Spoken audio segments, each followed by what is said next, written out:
Welcome back. Here we are at day number 6, and today's topic is huge.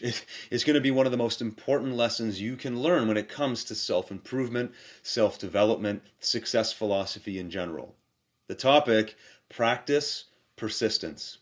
Are you a persistent individual? Do you need to learn how to beef up your persistence a little bit? I mean, most people realize that to achieve any goal that's significant, it's going to require a great deal of persistence and perseverance. That's a given. People understand that. And I don't care if your goal is business or financial or some other fitness kind of related goal, you need to stick with it if you ever want to achieve something big. Look at an Olympic athlete. They live and breathe persistence.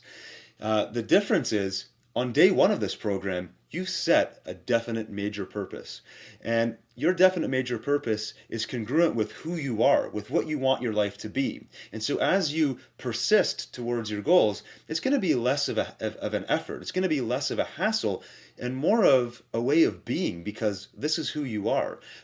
Persisting towards your definite major purpose is literally just a fulfillment of your happiness, of who you want to become. It's not a grind. It's not a difficult thing to do. It's literally who you are.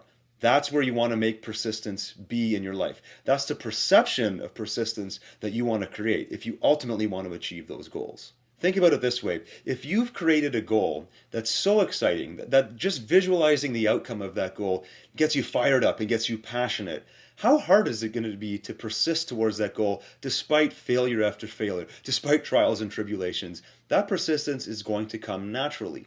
Compare that to a goal that maybe somebody else has set for you, a career path that somebody else suggested you take that you don't even want to do.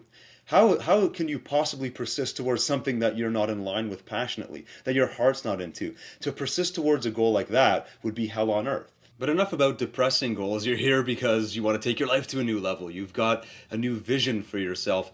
And yesterday we were talking about replacing negative thought patterns and negative ideas with new empowering inspirational type of thoughts, and that works in the short term, and if you have a good vision for your life, that's great, but eventually and ultimately negative thoughts are going to creep back in. It's only natural, because if you've had any negative thoughts that were stopping you in the past, that's a habit, and that habit's going to be hard to break. So you need to start examining how that happens for you. And the easiest way to do that is by looking at your reactions to life. How do you react when something goes wrong? Does it pull your thoughts right out of that positive inspirational state and back into that negative mode where you're moving away from your goals? Look at those reactions. When you react to a situation, start asking yourself, is my conditioned response, is my reaction moving me towards my goals and where I want to go? Or are these conditioned reactions moving me away, and do I need to alter and change those reactions?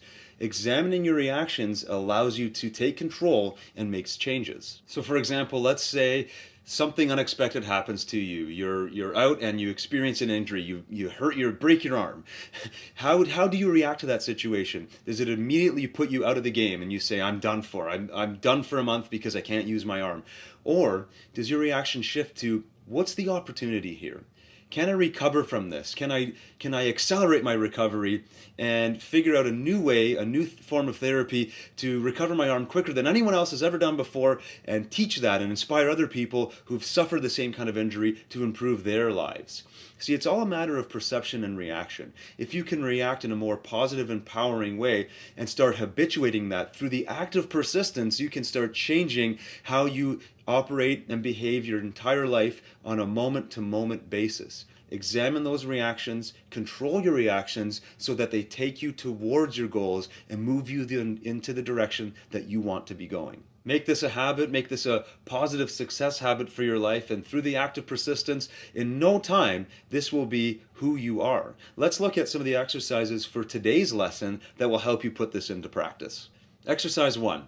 Whether you realize it or not, you've been persistent in some area of your life. So all you have to do is go back and look at some of your biggest accomplishments, anything that you're proud of. Think of at least 5. And for each one of the 5 that you write down, think of how your persistence helped you achieve that accomplishment, helped you get to that result because of your persistence. Exercise 2. Now that you've reminded yourself that you have persistence and you know that persistence works, choose a single habit that can help produce exciting results and improve results in all areas of your life. Once you have that habit chosen, begin immediately to start working on that habit every single day. Choose to persist and work on that habit every day for the next 26 days. That is roughly the amount of time it takes to start ingraining it as a long-term habit. So pick that habit and begin working on it immediately. Make sure you track this. Use a notebook, use a computer, use your phone if you need to, but to track your progress so that you are doing this every day, you are staying persistent, and once you have that done, you can move on, and we'll see you tomorrow for the 7th and final day.